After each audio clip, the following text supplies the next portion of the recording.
Kalabhairava can grant you everlasting fame.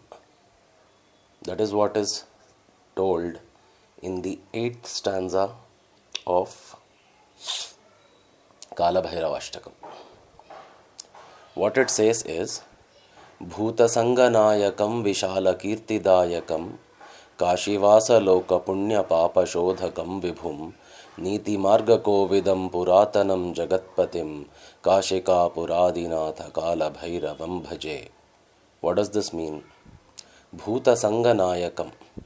Nayakam means he is the leader. Leader of whom? Bhoota. What is Bhoota? Bhoota can be interpreted in two ways. Bhoota means element. So you can say Bhoota means all the elements or the 5 elements. Pancha bhoota. Pancha bhoota is basically water, fire, air, earth and akasha or space. So whatever exists is made up of all these 5 elements.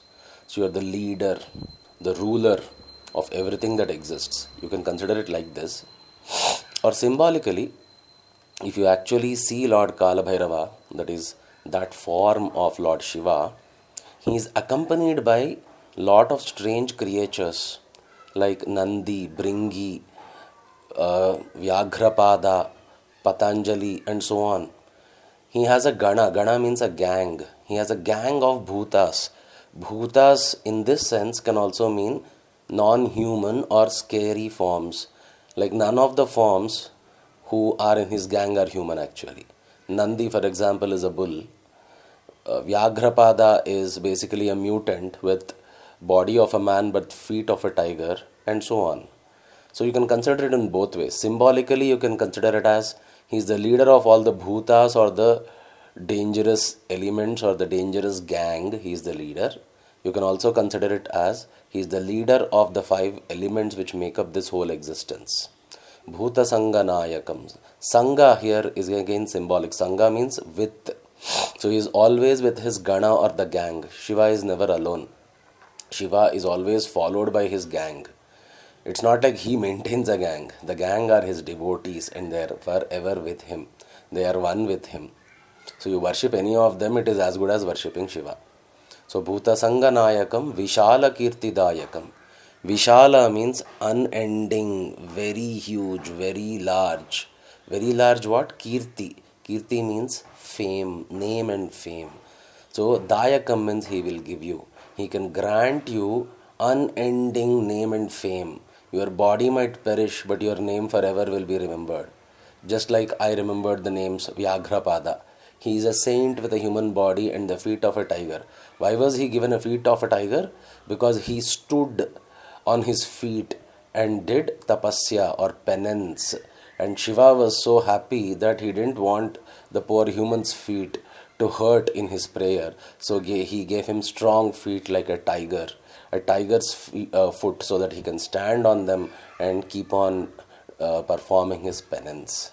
So like that, Vyaghrapada, I don't know whether it is symbolic or whether he really existed, but we are still remembering him. That is called Vishala Kirti. Vishala Kirti means your body need not be here. You will forever be remembered. Kalabhairava can grant you that.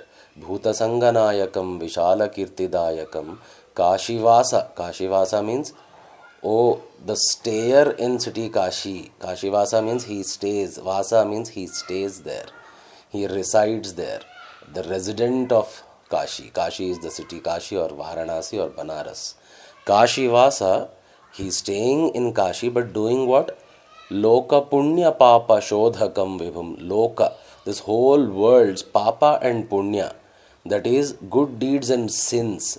Shodhakam, he is examining. So he stays in Kashi, but he is examining every one of our good deeds and bad deeds. He is analyzing them. He is inquiring about them. He is examining them. Why? So that he can deliver karma to you based on your deeds. So, Shodhakam, Shodhana is an exam. Okay, Shodhana is basically test. So, he is testing you on your good and bad deeds so that he can deliver what you deserve. Kashivasa Loka Punya Papa Shodhakam Vibhum. Vibhum is, O Lord. Oh Lord, you stay in Kashi, just one small town, but you control all of us. You are keeping accounts of all our good and bad deeds. Loka Kashivasa Loka Papa Punya Papa Shodhakam Vibhum Niti Marga Kovidam. Niti means what is Niti, you can say as morality. Niti Marga is the path, the moral path. Niti Marga Kovidam. Kovidam means he is the one who rules or appreciates the moral path. So if you are running morally correct, he is always with you. If you are an immoral person, his blessings will not be there upon you. So Niti Marga Kovidam. Kovidam means he is an arguer, okay, a persuader of the path of Niti or morality. So he advocates. Kovidam means he is an advocate. Advocate means he is always recommending you to be moral. Niti Marga Kovidam Puratanam. Puratanam means you are very ancient. How ancient? We don't know. He is more ancient than the universe itself. Puratanam, you are very ancient. Jagat Patim. Jagat means this whole world or the universe is Jagat. Patim means he is the Lord of the universe, and he is how old? He is obviously older than the universe.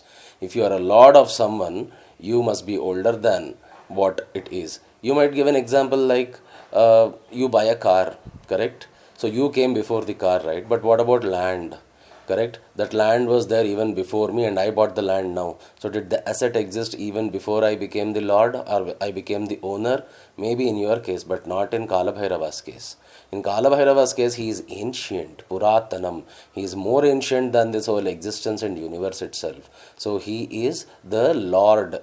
So Niti Marga Kovidam Puratanam Jagatpatim Kashika Puradinatha Kalabhairavam Bhaje. Oh, the dweller of city Kashi, O the primordial lord of the city Kashi, I bow down to you, I pray to you, O Kalabhairava. This is the 8th and the last stanza of Kalabhairava Ashtakam. After this, there is one more stanza which is called the Phalashruti. That is, why should we even recite this? What will it give you?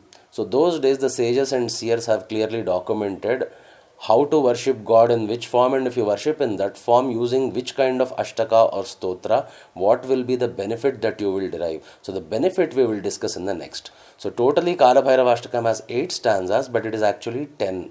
One before and one after. The after one we will be discussing later, that is the Phalashruti. The before one was the introduction of who Kalabhairava is. So until we go to the last and the final stanza of Phalashruti, see you guys. Bye-bye.